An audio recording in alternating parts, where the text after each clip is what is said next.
Alright mga bossing, ito na yung assignment dama puzzle, no?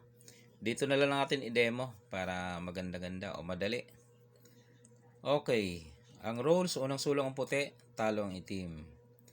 Okay, pero pag nakatabla ang itim, ay panalo naman ang itim. Kaya tatalunin mo siya, hindi siya dapat makatabla. May isang dama ang puti, isang piyon. Ang itim, tatlong piyon. Pababa ang itim, pag makarating dyan sa ilalim ay dama na.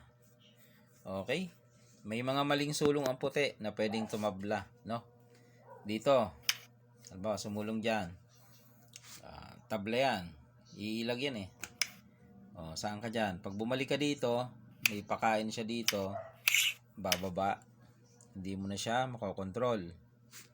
Diba, sumulong ka doon, ipapakain niya, tapos, yan na, magpapadama na. So, hirap ka nang habulin yan. Okay? Saan pa? Dito, halimbawa, dito, ilag. Tapos, dito ka naman. Dito siya sa kabila. Paano mo kukontrolin? Halimbawa, dito ka. Ayan, may pakain uli. Pakain. Tapos, dito siya. Di ba? Mahirapan kang habulin. Doon ka. Pakain na naman yan. Ayan, magpapadama na. Pag dama mo, dama rin siya. So, hindi mo na mahuhuli. Okay. Ano yung tama? Ito yung tamang sulong dyan ng puti para manalo. Ayan ang posisyon ha. Lagay mo sa 7. Baba ka lang. Nasaan na? Yan ang posisyon ha. Ilagay mo sa 7. Yan. Okay.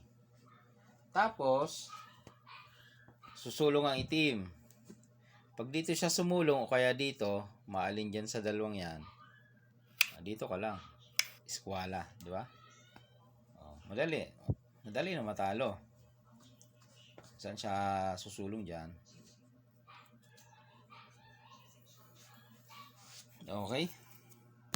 Balik tayo. Key move.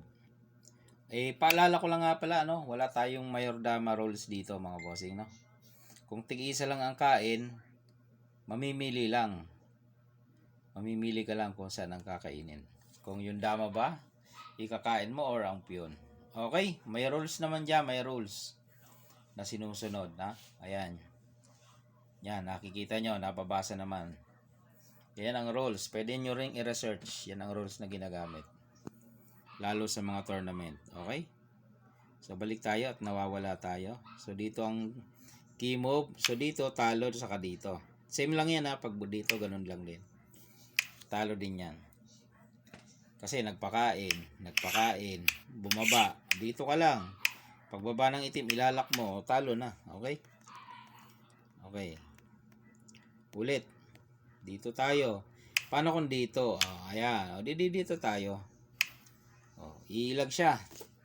Pag ilag, kuhanin mo ang gitna. Okay. So, ang gagawin niya dito, ilag uli. Pag ilag, punta ka ng 15. Yan. O dito, ang gagawin niya, papakain yan. Tapos, bababa. Okay. Ang gawin mo naman, yun, doon ka. Punta ka dun sa likod. Yan, yan. Bakit? Siyempre, pagka hindi ka pumunta sa likod, matatablahan ka dyan.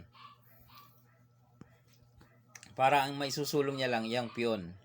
Kung dito ang piyon, nadung ka na. Okay? Ay dahil dito siya, diyan ka. Yan. Kaya ka nga pumunta sa likod, yan ang purpose mo. So, ipapakain niya ito. Susulong para makatakas. Parang tatabla, no? Hindi yan tatabla. Kasi susulungan mo dito.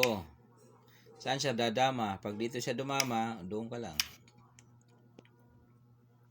Pag dito siya dumama, saluhin mo lang. Ayun. Yun yung talo. Okay, mga boss? So, pwedeng tumabla once magkamali ka ng key move. Pero pag tama ang key move, may talo. Alright, yan lang mga bossing ha.